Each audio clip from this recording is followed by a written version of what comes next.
Today I'm joined by Scott Ritter. Scott is a former U.S. Marine Corps intelligence officer whose service over a 20-plus year career includes tours of duty in the former Soviet Union, implementing arms control agreements, serving on the staff of U.S. General Norman Schwarzkopf during the Gulf War, and later as a chief weapons inspector with the UN in Iraq from 1991 to 1998. He's also the author of several books, including his latest work, Disarmament in the Time of Perestroika. Welcome to The Real News, Scott. Thanks for having me.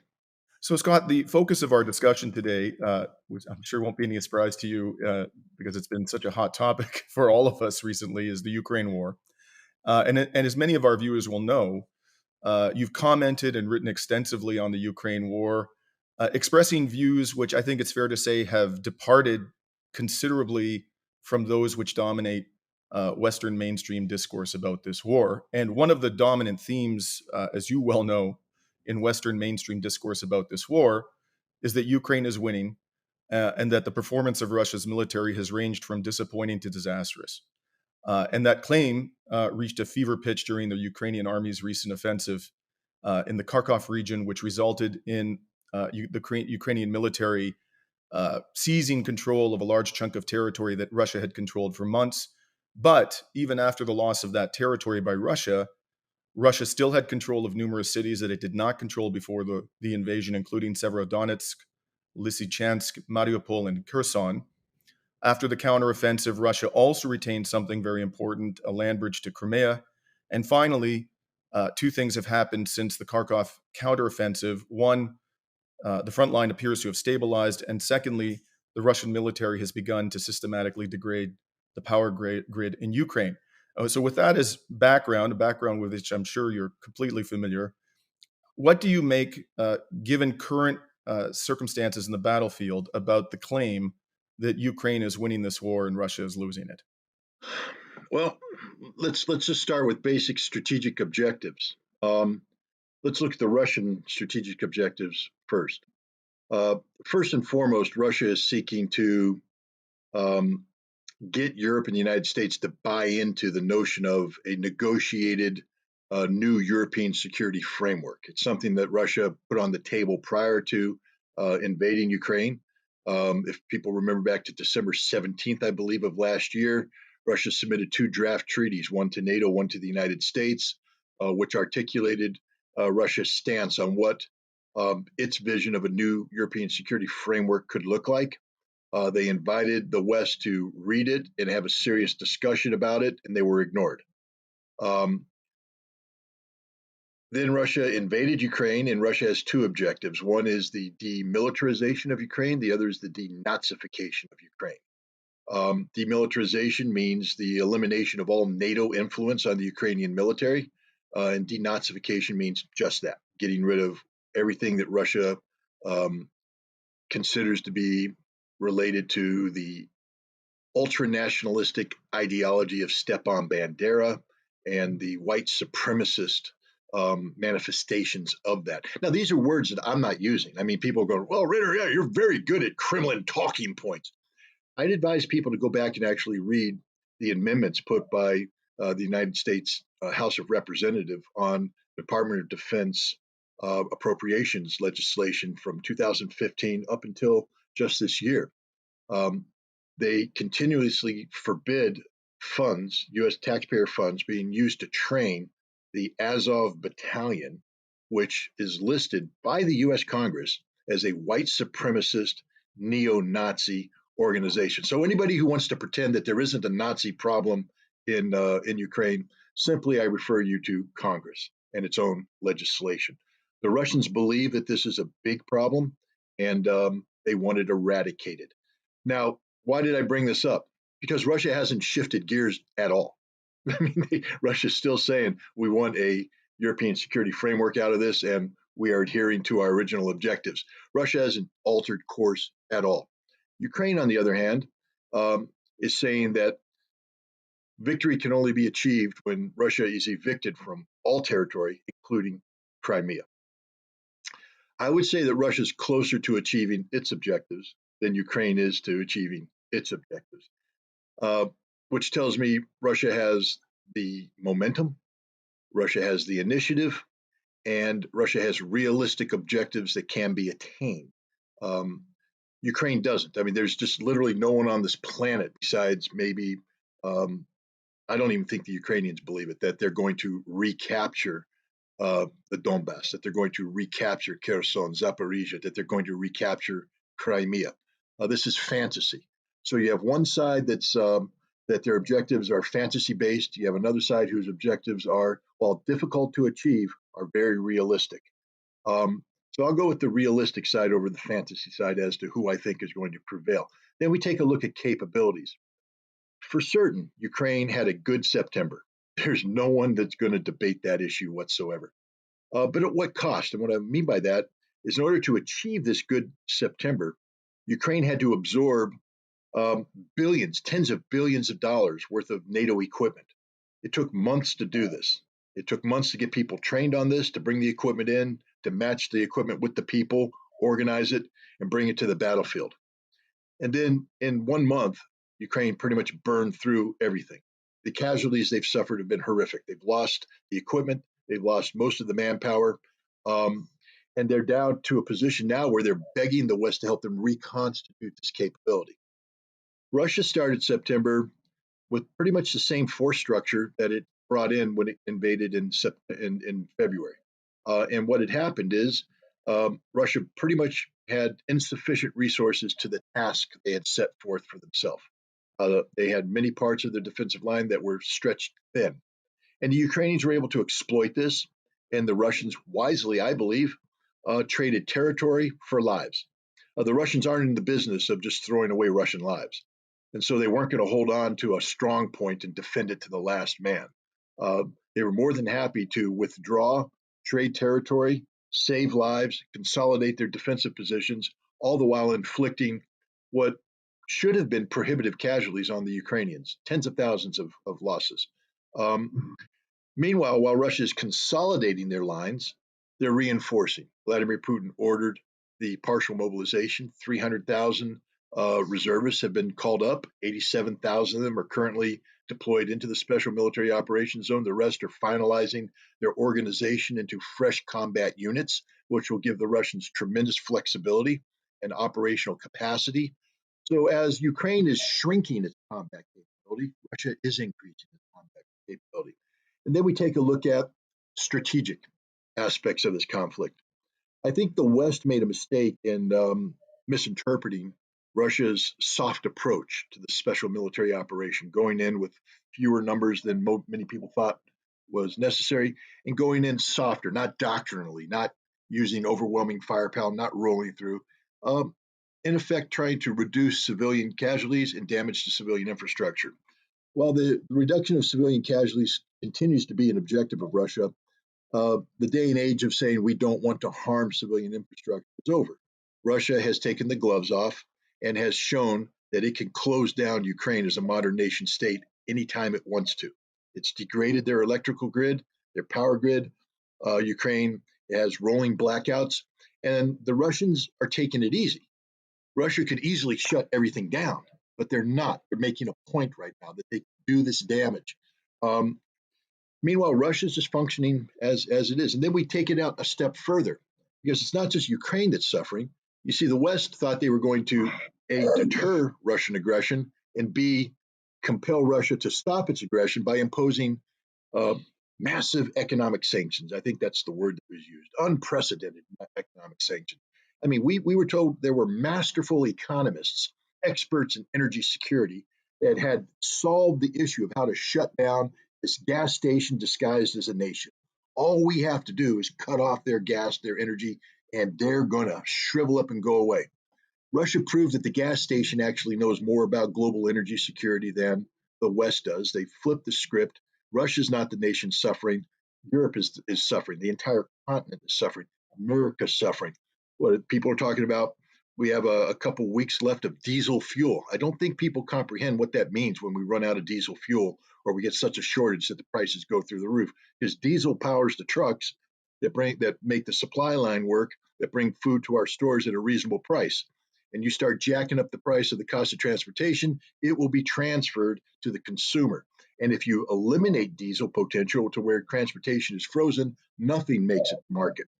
Russia doesn't have this problem. So they've won that battle too. So across the board, from the big picture strategic aspect of the West supporting Ukraine to Ukraine's ability to sustain the conflict to what's happening on the battlefield, it's advantage Russia, advantage Russia, advantage Russia, advantage Russia. Russia's winning this war. Call it controversial, but that's my take. Now, you touched upon, nuclear security framework, and this is a matter that should preoccupy us all, a matter of the utmost urgency, as I know you know. And the subject of nuclear war has come up repeatedly in the mainstream discourse since the special military operation began. And again, the predominant narrative in the West is that Russia is threatening to use nuclear weapons, and its government cannot be trusted to manage its massive nuclear arsenal responsibly. But in the years leading up to the special military operation, it was the United States and not Russia that withdrew from major arms control treaties. And as you've talked about oftentimes, in 2002, the Bush administration withdrew the US from the Anti Ballistic Missile Treaty. In 2008, the Trump administration withdrew the US from the Intermediate Range Nuclear Forces Treaty. And in that same year, the Trump administration withdrew the United States from the Joint Comprehensive Plan of Action with Iran, also known as the Iran nuclear deal. And I'd like to know your thoughts, Scott, on the importance of those treaties to global nuclear security and whether the United States government, in your opinion, had any valid reasons to withdraw from any of those treaties. Well, let's just start with first principles. Here we are, 2022. And we have a bunch of people running around as if they've invented the concept of nuclear security and a nuclear-based um, you know uh, muscle flexing. No, we've tried it before in the 1960s. We did the whole arms race thing, and we realized at that point in time that we'll quickly bankrupt ourselves and get nothing from it if we continue to try to build bigger and better missiles, more warheads, all this stuff. One of the first things we had to teach ourselves back then is that you can't win a nuclear war. You can't win it. Should never be fought. And that's when we embraced something that one would normally say shouldn't be embraced, the notion of mutually assured destruction. That is, if I use a nuclear weapon against you, not only will I kill you, but you're going to use a nuclear weapon against me and you're going to kill me. Um, the best way to keep mutually assured destruction alive and viable was to stop pretending that you could defend against a nuclear attack. See, that was the other part of the arms race that was starting to occur. Not only were we building bigger missiles and stuff, we were trying to build defenses against these missiles. And all that happens when you build a defense is that they build a better offense to get it. You build, a 500 missile interceptor system. They put multiple warheads on their missiles, so they have 1,500 coming at. You put 1,500 down, they double their missiles. And the bottom line is you'll never catch up and everybody go bankrupt, and you increase the possibility of nuclear conflict. So the decision was taken to sign the Anti Ballistic Missile Treaty, I think in 1972. And this basically said, yeah, we can have nuclear weapons, but we both agree that if we use them, we're all going to die. And we're not even going to pretend. We're not even going to try and defend ourselves. That's it. And this opened the door for what's called the strategic arms limitation talks. We weren't talking about reducing the numbers, but we were talking about putting a cap on how many weapons we build and what kinds of weapons. It was the beginning of responsible dialogue between the United States and the Soviet Union on nuclear weapons. And from the strategic arm limitation talks, uh, once we reached these caps, we realized that's too many and we need to talk about reducing. And it took a while to get there. It wasn't an easy transition. The first thing that helped the pivot was the Intermediate Nuclear Forces Treaty, signed in 1987. Implementation began in July 1st of 1988. This one's personal to me because this is the one that I played a part in. I was actually the first inspector on the ground in the Soviet Union. I'm sort of proud of that little that honorific. It's meaningless, but it's a cool thing to have in your you know in your memoirs. But I did play an important part in the implementation of this treaty. This treaty saved the world, I believe, from nuclear annihilation. We had acquired certain weapons capabilities in Europe, both Soviet and American, SS-20 missiles, Pershing II missiles, ground launch cruise missiles, that put us on literally a hair trigger from global annihilation. And we got rid of those weapons. We got rid of those weapons, didn't reduce them, got rid of them. And in doing so, we actually freed Europe up from going to bed at night worrying about whether you're going to wake up the next morning. I mean, Europe owes me and all my colleagues and all the Soviet colleagues a huge debt of gratitude because from 1988 until now, you could sleep at night not worrying about whether or not the world's going to end. You don't get to do that anymore. You get to thank the United States for that. Then after that came the START treaties, strategic arms reduction treaties, where we actually started talking about reducing the strategic arsenals, the big boomers. But this stalled. Why did it stall? You see, we could have these negotiations with the Soviet Union because we respected them. Why did we respect them? Because we feared them, because we realized that they could do to us as we could do to them. But then the Soviet Union collapsed, and for the decade of the 90s, we lost respect for Russia. We stopped fearing Russia. We viewed Russia as a defeated nation. We were exploiting Russia economically. We were dominating Russia politically. And as a result, we arms control stopped being a front burner issue and went on the back burner, and then it got put into the warmer, and then it got put into the refrigerator. It left. It wasn't even getting heated up anymore because we just weren't afraid of anybody. We were the sole remaining superpower. We were dominant across the board, and with that dominance comes people who start to say, "Hey, we got this nuclear arsenal. Why don't we make it work for us?" But how do we make it work for us? Well, we'd like to build a missile defense, not against Russian missiles, because we don't fear Russia anymore, but against North Korean missiles, against Iranian missiles, against Chinese missiles, although we didn't want to admit it. But we can't do that because we have this ABM treaty. Well, it's a relic of the Cold War. Let's just get rid of the ABM treaty. And we did. And the Russians went, whoa, whoa, whoa, wait a minute. That's an important treaty. That's a foundational treaty. That defines everything we're doing.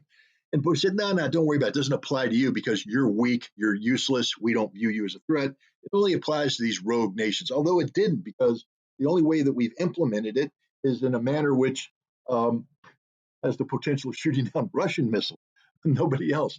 So we got rid of that. And then the INF treaty. The problem wasn't that Russia was cheating. They weren't. We made that up, literally. I mean, I could go into the details about the allegations made by the United States. The Russians, on the other hand, said the United States was cheating, and we were. We really were cheating. Those anti-ballistic missile things we talked. I said the United States put 2 sites in Europe, one in Romania, one in Poland. They're called the Aegis Ashore, the Mark 41. It's basically a system we use on ships as an anti-missile defense system. And we brought it ashore, the giant phased array radar. And then we have these, the launching system, basically canisterized systems. Normally it's a vertical launch system on a ship. Now we brought it ashore. But the thing about the vertical launch system is not only could it shoot the SM-3 surface-to-air missile, which we're now modifying to shoot down missiles, but it could shoot the Tomahawk Sea-launched cruise missile. Now, as long as it's on a ship, it's okay. The treaty doesn't ban that. But when you put it on the ground, it's prohibited by the treaty. We got rid of that. It's called the ground-launched cruise missile. And the Russians said, you're bringing a system that's designed to shoot cruise missiles ashore. It's a violation. And we said, don't worry about it. We changed the electronics so it can't shoot. And the Russians, that's not good enough. It's a system tested to shoot cruise missiles. You're bringing it ashore. And we said, we would never do that. Don't worry. 1 month after we got out of the treaty, we tested a ground-launched cruise missile from the Mark 41 Aegis Ashore system. We lied through our teeth. We lie every time we get involved in arms control. That's the bottom line. But we got into that treaty not because of what the Russians were doing. We were worried about the Chinese and their intermediate range missiles. And we said, if we're going to confront China in the Pacific, we need to get our own intermediate missiles to compete with them. So we had to get out of the treaty to do that. But what's happened? Now we take a look at Europe. Suddenly we want to deploy intermediate range missiles back into Europe. We actually activated last year the 53rd Artillery Brigade, I believe it is. That's a Cold War era brigade. Anybody who served in Germany knows this. That was the Pershing II Brigade. That was the brigade that almost caused us to all die back in the 1980s. That was the brigade that went away once we destroyed the Pershing II missiles. We now reactivate it, and we're going to equip it with something called the Dark Eagle. It's an intermediate ranged hypersonic missile. The thing that made the Pershing II so dangerous wasn't necessarily its nuclear charge, but the fact that by the time you launched it, within 5 to 7 minutes, it would hit Moscow. There's no reaction time. That means if there's a mistake, if there's a mistaken identity, um, a glitch in the system, the Russians are saying we only have 5 minutes to respond. Hit the button anyways. Get it out of here. Launch on detection. Um, well, we got rid of that, but now we're bringing the hypersonic Dark Eagle in, which could be nuclear or conventional. The Russians won't know when it's launched, but either way, they know that that hypersonic missile is going to hit Moscow in 5 minutes. So we're back to exactly where we were in the 1980s, pre INF treaty. But this time we don't even have the ABM treaty to help us out. People think they can win nuclear wars today. Why do I say that? Well, because we developed what's called a low yield nuclear warhead, the W76 2. Um, it's deployed right now on submarine launched ballistic missiles, the Trident, that are on Ohio class submarines. We actually tested one in a war game, I believe, in 2020. Then Secretary of Defense Mark Espers went to Omaha to Strategic Air Command, or Strategic Command, they call it now, and there was a war game where he actually walked through the process of authorizing the release of a low yield nuclear warhead fired from an Ohio class submarine targeting Russian troops in the Baltics. So not only did we practice firing this missile, we practiced firing this missile against Russians. This is an extraordinarily dangerous situation that we're in right now. There's a lot of talk about nuclear weapons. Why? Russia respects Article 5 of the NATO treaty, which is an attack against one is an attack against all. Russia is fully cognizant of the fact that if it attacks Poland or the Baltic states, it's at war with NATO. And they know what that means. But NATO doesn't respect anything about Russia. NATO knows no limits. NATO's been expanding nonstop. They lied about it, about not wanting to do it back in 1990 to Gorbachev. They've lied about it ever since. They've been expanding. But one of the whole reasons we're at war in Ukraine right now is because of NATO wanting to expand and bring Ukraine into its umbrella. Um, so when Russia moved into Ukraine, it also had to mollify Belarus, which is very nervous, saying, well, okay, while you guys are down here doing that Ukraine thing, what's to protect us? What if NATO decides to come into us? So Russia put a marker down and said, if NATO decides to get involved in this, intervene, we will use all the means at our disposal to protect ourselves. And everybody went nuclear, nuclear, nuclear. And I'm pretty sure that Putin was sort of hinting at that, except that doesn't fit the Russian doctrine, and Russians are very doctrinal. There are other weapons that Russia has called hypersonics. See, we are trying to build a hypersonic. Russia has hypersonics. And I think what Russia was saying is we will take out NATO cities, NATO decision making centers with non nuclear means, all the means at our disposal. And Putin talked about weapons that are deployed, such as the Kinzhal or the Dagger, the hypersonic missile that's been used. NATO can't shoot it down. There's nothing NATO can do to do it. If Russia launches it against NATO, it will hit the target that it's aimed at. But they have other hypersonics, something called the Avant Garde, which is currently deployed on ICBMs, intercontinental ballistic missiles. They have 3 to 5 Avant Gardes per missile. They don't have to be nuclear, they can be non nuclear. So Russia has the ability right now to fire a road mobile ballistic missile with 5 hypersonic warheads that can come down and hit 5 targets in Europe per missile. They have hundreds of these missiles. Russia can annihilate Europe overnight in a non nuclear attack. And this is the message that Russia was sending. But we immediately said, no, no, no, that's nuclear. He's threatening the use of nuclear weapons. Russian doctrine is quite clear. There's only 2 conditions under which they can use nuclear weapons. One is if a nation uses nuclear weapons against them. And the second is if through conventional forces, nations threaten the very existence of Russia. Um, getting involved in Ukraine does not threaten the very existence of Russia, but it does threaten the very existence of Europe in a non-nuclear retaliation. But Europe misunderstood this, the West, and we've been hyping this up. Russia's made it clear they will never. There's no circumstance under which they would ever use nuclear weapons in Ukraine, against NATO. They won't use a nuclear weapon in Ukraine.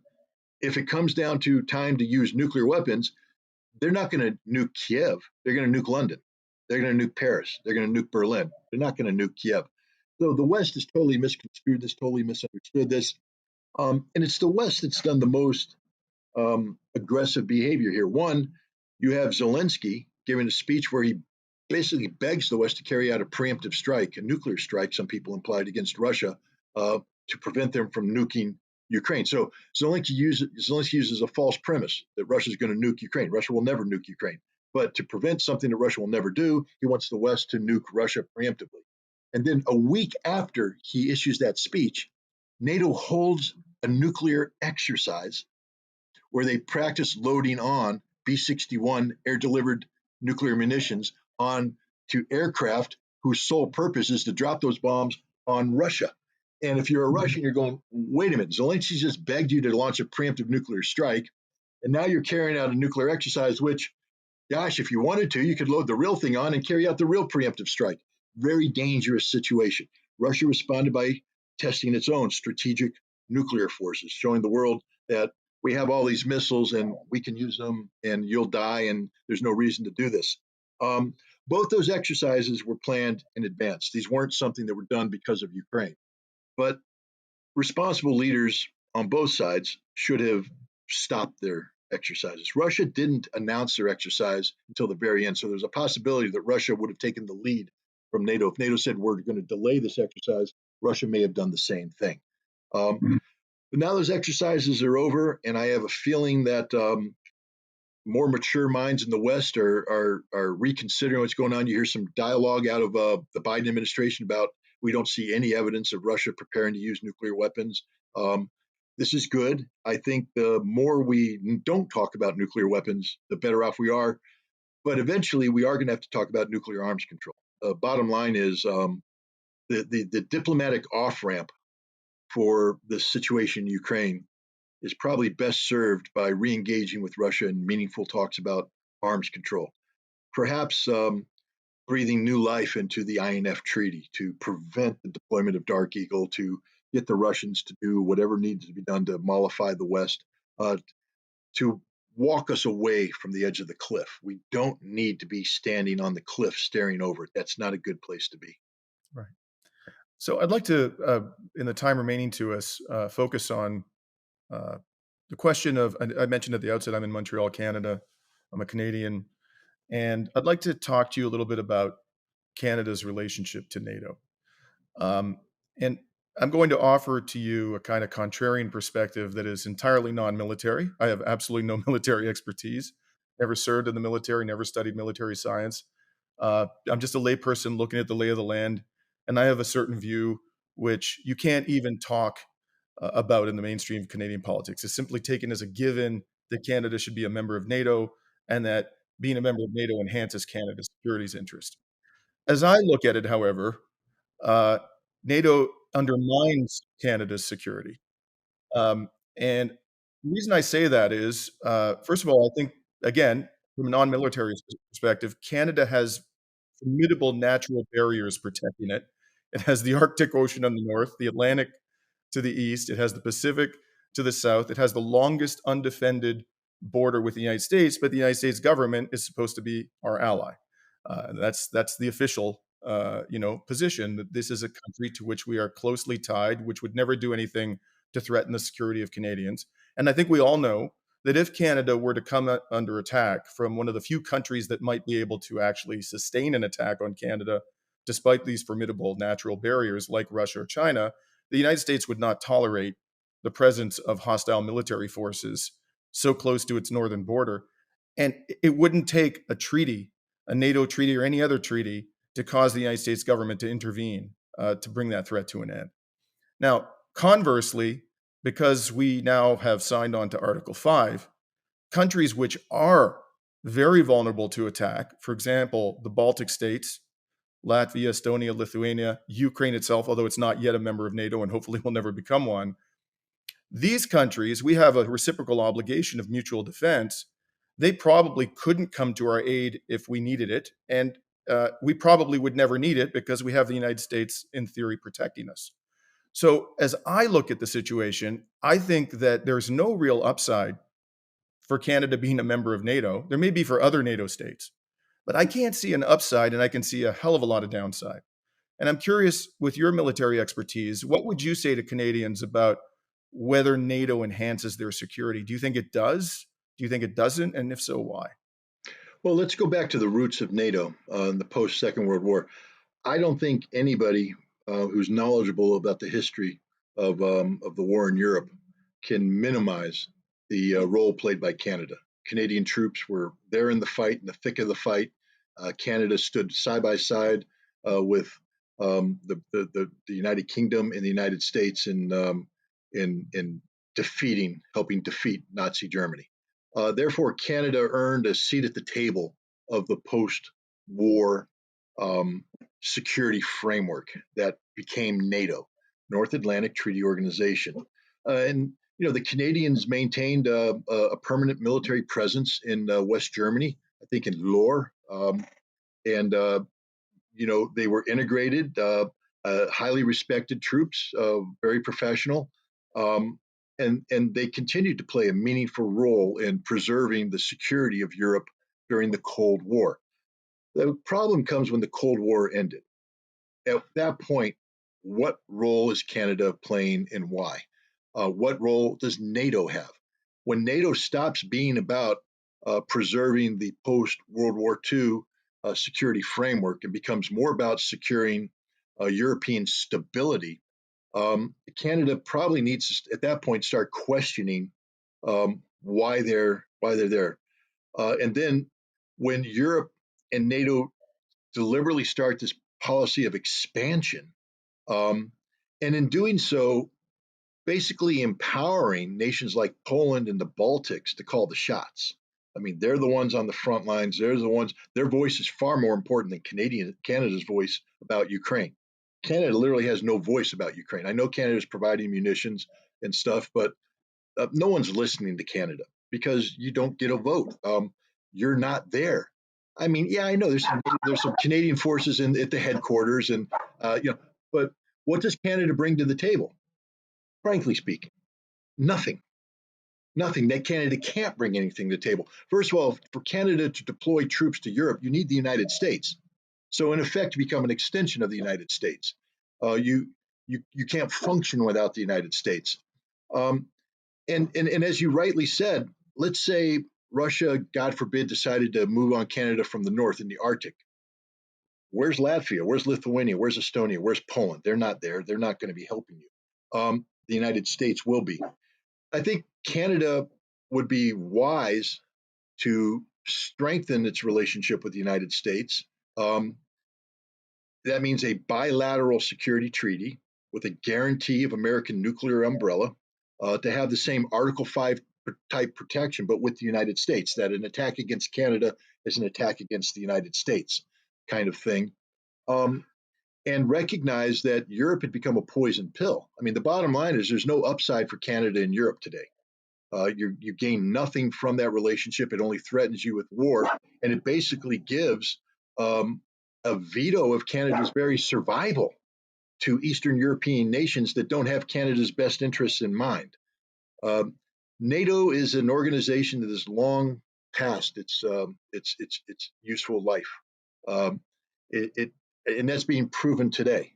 Um, First of all, NATO was humiliated in Afghanistan, and Canada played a role in the Afghan. I mean, again, I'm not denigrating the service of Canadians, but you didn't win. For what purpose were you there? Um, it cost you a lot of money. It cost you lives. And to what end? And now we talk about what's going on in Ukraine. NATO's not going to win. They're going to yet again be humiliated. Canada has literally stripped its defenses bare, helping the Ukrainians. I don't believe there's anything left in Canada to give. Um, for what purpose? Russia's going to win. Russia has a legitimate interest in Ukraine. What interest does Canada have in Ukraine? Um, so I think from a purely um, Canada centric point of view, um, NATO is very expensive and very dangerous and very risky, um, while maintaining a relationship with the United States is the smart thing to do, cheaper by far, and it entails virtually no risk because nobody's going to go to war against the United States, and therefore nobody's going to go to war against Canada. Right. And I know we only have a few minutes left, Scott. So I'm gonna ask you a big question, which is going to be quite a challenge for you to answer within the limited time available. But What do you think a path to peace looks like in this extraordinarily dangerous war? And I'll try to narrow my question a little bit. Um, if the parties were minded to sit down at the table and have a serious discussion about a resolution of this conflict, what concessions do you think the Ukrainian side should consider making in the realm of reality? And what concessions do you think the Russian side could and should consider making within the realm of reality that might get us to a negotiated settlement to this war? Well, the short answer is Ukraine's going to have to accept reality. It has permanently lost Kherson, Zaporizhia, the Donbass, and Crimea. You will never get it back, Ukraine. Never, ever, ever in a million years. And if you continue this fight, very soon you're going to lose Odessa. You're going to lose Kharkov, and you will never get them back. You will lose Nikolaev. You will lose Dnipropetrovsk. You will lose your very existence. You will never get it back, ever. Um, Russia's reached a point where it is not in a mood to negotiate.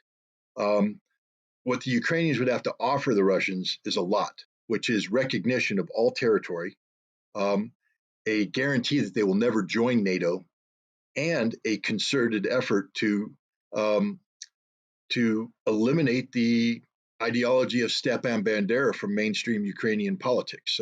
He's no longer national hero. No, Nazi symbology and parades will no longer be tolerated. Things of that nature. In exchange for that, what Russia can offer Ukraine is you get to live. You get to maintain your government. We're not going to remove Zelensky. We're not going to eradicate your parliament. You get to live, um, and we'll help you rebuild and we'll help you survive. But that's all we can offer you because, and basically, what the Russian position will be is if you don't accept this, then what we can offer you is death, and not just death of your soldiers, but death of the nation. You will cease to exist as a modern nation state. It will never, Ukraine will never again look like what you thought Ukraine should look like. Ukraine's lost the right really to negotiate a meaningful outcome. They had that opportunity on 1 April. There was the Istanbul discussions, and Russia was ready to back off this conflict and only take Donbass and Crimea. Russia wasn't going to take Kherson or Zaporizhia. Uh, but the Ukrainians bent to the will of Boris Johnson, who was acting on behalf of NATO, who said you can't get NATO military assistance if you negotiate with the Russians. So the Ukrainians terminated that negotiation. And here we are. You don't get a second bite at the apple. I personally believe that there is no off ramp that doesn't include total Russian victory. It's not Ukraine that should be looking for an off ramp. It's the West that should be looking for an off ramp. And the best off ramp for the West is termination of the conflict that allows for meaningful discussion of a new European security framework, one that doesn't require NATO to bankrupt itself by massing military forces in the East, one that encourages Russia not to similarly mass forces, one that recognizes the neutrality of whatever is going to be Ukraine when this is done, um, and one that de-emphasizes, conflict-based competition between NATO and Russia. Um, because otherwise, NATO is going to be caught in a trap of its own making that it can't afford and it can't win. NATO simply can't build up. I mean, all this mythology of NATO building up 300,000 men and pouring more with what money, with what economy. I mean, Europe is going through some very difficult times. The European economy is shutting down. Um, there's no promise that it's going to reopen anytime soon. And without that economic base, how does Europe think they're going to rearm? How are they going to afford the billions and billions of dollars or euros necessary to do this? So the best path, diplomatic path, is one that recognizes Russian victory in Ukraine, but seeks to mitigate the harm to the Europe of that victory by negotiating a European security framework that respects the rights of everybody, except Ukraine, because they lost the war. Well, it's been a pleasure speaking with you, Scott. We've been speaking with Scott Ritter, former UN weapons inspector, author, and his latest work, again, I'll mention, is Disarmament in the Time of Perestroika. I hope we can have you back on the Real News, Scott, to continue the discussion as this tragic story unfolds. Anytime, anytime. Thanks for having me. Thank you.